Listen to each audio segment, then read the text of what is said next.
to Fort Worth along with her husband because she was starting med school, and so we're driving from there to here. And you know, when you get accepted into a school, you got to go wherever the school is. So we go and we get her in Orlando, and we're driving to Fort Worth, and it's me and her and my son-in-law, my wife's husband, in one car. Hope is with Callie in the other car, and then we've got some family and relatives that are coming with us in a U-Haul.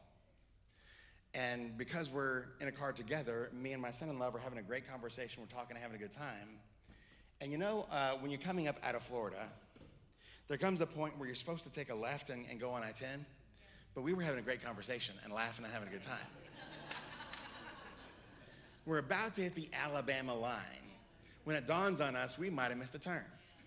Now, a wise man says, okay, let's go ahead and bite the bullet and turn this car around and retrace our steps and go back and get on 10 and let's head across. Nope. Me, different story. Listen, if we take some back roads and we can cut across and we can get back down, I know, right? See, it's hindsight, like I'm with you. But in the moment I'm thinking, hey, listen, we can cut across and we can get over to 10 and we can catch back up. We had GPS. We got our phones. It's not doing us a whole lot of good because we're in rural Florida / Alabama. We did cross over the Alabama line a couple times. I don't know where we were. We were taking lefts and right. We finally came back out on 10, but we had spent hours. There's lost and then there's really lost. And we were really lost because we thought we knew what we were doing. We didn't know what we were doing. Paul wasn't just lost, he was really lost because he thought he was serving God by persecuting the early church. How are we supposed to respond? We've got favor with the city. The city loves us. We've got a good reputation in our community, and that's great. We're not going to count on that like this is how it's always going to be. There's going to be times when people are going to say, that's crazy, you're trying to build a community center. That's crazy. You can't do that. But we've been called by God.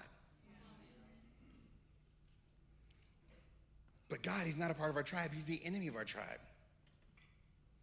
But the Lord said, go, for Saul is my chosen instrument to take my message to the Gentiles and to the kings, as well as the people of Israel. And I'll show him how much he must suffer for my name's sake. And don't freak out. It's not like he's going to get off scot-free. This guy's about to serve me at the expense of everything. Don't be afraid to go to him. I've got plans for him and a purpose for him. And you don't worry about what it's going to look like. You just go because I'm telling you to go. You love who I tell you to love. So Ananias went and found Saul. He laid hands on him and said, Brother Saul, the Lord Jesus, who appeared to you on the road. By the way, it never says that. So this is revelation.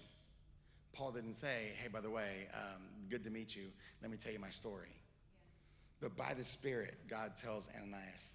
So he says, Brother Saul, the Lord Jesus, who appeared to you on the road, has sent me that you might regain your sight and be filled with